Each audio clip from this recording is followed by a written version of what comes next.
do próprio professor dentro da sala de aula, né? E, acima de tudo, isso tem que ser feito com um trabalho de conscientização, não só do aluno como do professor, né? Hoje o que a gente vê nas nossas escolas, né, William, é que nós estamos vivendo, já tive a oportunidade de falar aqui, uma inversão de valores muito grande. As nossas escolas hoje são mais depositários de crianças do que efetivamente de unidades educacionais, né? Isso precisa ser tratado com muito mais responsabilidades, tanto por parte dos pais quanto por parte dos professores, né? E esse processo de uso de celular, dessas pulseirinhas ou de qualquer outra coisa dentro da escola, na minha visão, eu acho que é um aspecto de conscientização educacional e de autoridade da própria unidade, né? Não sei se o Osmair concorda, né? Mas não é uma função de um deputado, né? Perfeito. Eu tenho a pergunta aqui da Margarete, de Vicente de Carvalho. Ela diz que na rua Amauri há muitos moradores de rua lá, ela está reclamando da quantidade de moradores de rua, que insistem em ficar na via. Alguns são usuários de drogas e álcool, como a maior parte, né? O que fazer?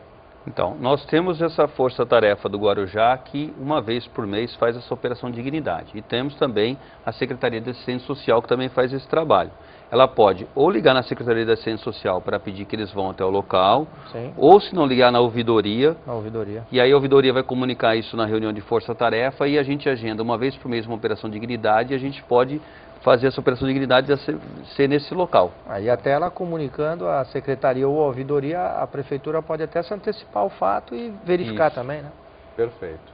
Mauro do Guarujá, qual a diferença do mensalinho em Brasília para o mensalinho em Guarujá? Porque em Guarujá nenhum político foi preso na época do escândalo. Eu não sou promotor do processo, né? O processo do Guarujá ele começou primeiro na esfera civil e ele ainda está andando e faz muito tempo. Ele ainda não conseguiu terminar por causa da questão dessas imagens que vieram para a gente de forma, né, indireta e chegaram imagens novas. Só que agora o promotor que trabalha com esse processo, ele acabou de fazer denúncia criminal. Não. E agora vai começar a parte criminal. Então pode sim, no final desse processo, gerar prisões. E isso ainda não está... E no caso do mensalão do José Arruda, é que ele, não pelo mensalão que ele foi preso, ele foi preso por atrapalhar as investigações. Tanto que no momento que ele já não tinha mais condições de atrapalhar as investigações, ele foi solto. Ele foi solto. Aliás, até que ponto a presença das imagens, né, o vídeo em si, ele ajuda? Porque a gente vê inclusive a postura do presidente Lula com relação, no caso Arruda, não, as imagens ali pode confundir. Já houveram outros casos aí que as imagens diziam uma coisa, na realidade era outra, enfim. Até que ponto a imagem em si, num caso desse, é determinante para o caso? A questão da imagem a gente vai ter que analisar se essa prova é lícita ou ilícita. Se ela for ilícita, ela não vai ser aceita pela justiça. Nesse caso, ela não fere o princípio das provas ilícitas. O que a gente vai ter que discutir é se vai ferir ou não a intimidade das pessoas. Quando eu estou falando de gente pública, não fere a intimidade. Logo, essas provas podem ser utilizadas livremente e serem aceitas. Normalmente, para esses casos, ela é fundamental. Dificilmente alguém vai falar que recebeu, ele vai falar que colocou o dinheiro, né, na meia. Claro, então, essa prova vai ser essencial. Agora, a visão que a defesa vai ter vai ser totalmente diferente do que o Ministério Público vai ter dessas provas. A gente vai guardar que o juiz analise as imagens que falam por si só. Uma pergunta, William. A edição dessas imagens. Pois é. Então, toda vez isso é um problema grave. Porque se houver edição, toda vez que tem essas imagens que foram cedidas, igual do mensalinho do Guarujá, você vai ter que passar por uma perícia. A perícia vai falar se aquelas imagens são verdadeiras, se foram editadas. E aí a edição pode atrapalhar. E aí gerar dúvida no juiz e o juiz na dúvida... Mas ela pode ser verdadeira, porém editada. Pode ser verdadeira, porém editada. E o juiz vai analisar tudo isso para decidir. Mas não tenho dúvidas que, com certeza, o cidadão de Guarujá pode ficar tranquilo que o Ministério Público de Guarujá está atuando firme e nós vamos ter, a sociedade vai ter respostas por parte do Ministério Público. Pode ter certeza disso.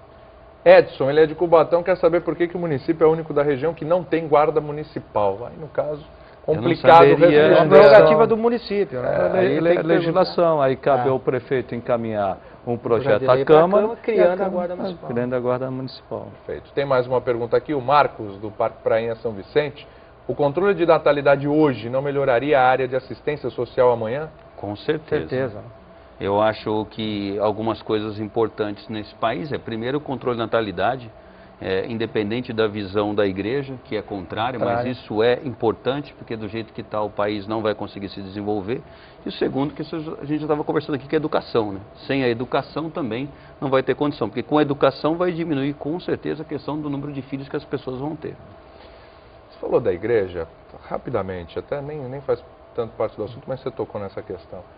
Até que ponto o que a igreja determina, ou o que a igreja passa para os fiéis, tem relevância na hora de se tomar atitudes tão importantes, por exemplo, como essa do controle de natalidade? Isso tem um peso muito grande contra uma determinação da igreja? Tem, né? Tem um peso muito grande, porque até Emílio Durkheim fala que o homem é um animal religioso por natureza, né? Formador de opinião, né? Não tem como você falar do homem sem falar de religião, sem falar de Jesus, sem falar de Deus. E aí a igreja tem um poder muito grande de influência. E aí a palavra... Mas como é que é essa influência? É influência filosófica? É influência pela fé?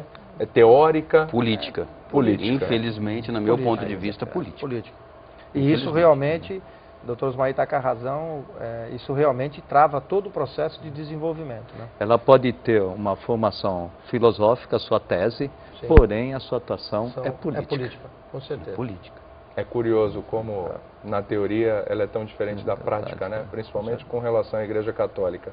Isso é uma crítica e a gente vai dar sequência nisso. A gente vai discutir isso mais no programa. Inclusive, a gente já falou isso na campanha da Fraternidade esse ano. Trouxemos um padre aqui, discutimos essa questão da riqueza. Que foi bem política, inclusive, a CNBB nesse caso. Exatamente. Inclusive, essa questão de você não pode servir a Deus e ao dinheiro ao mesmo tempo, mas se você for no Vaticano, as igrejas católicas são pontos turísticos pela riqueza e pela beleza que elas têm em suas obras, coisas com ouro, enfim. Há um contrassenso, uma série de coisas. Olha, eu sou católico e eu acredito, eu tenho minha fé. Mas realmente algumas coisas na prática, elas são totalmente um contrassenso com o que é pregado na teoria. O caso da eutanásia, que foi aprovado agora pelo Código de Ética, eutanásia, a igreja também exatamente, é contra.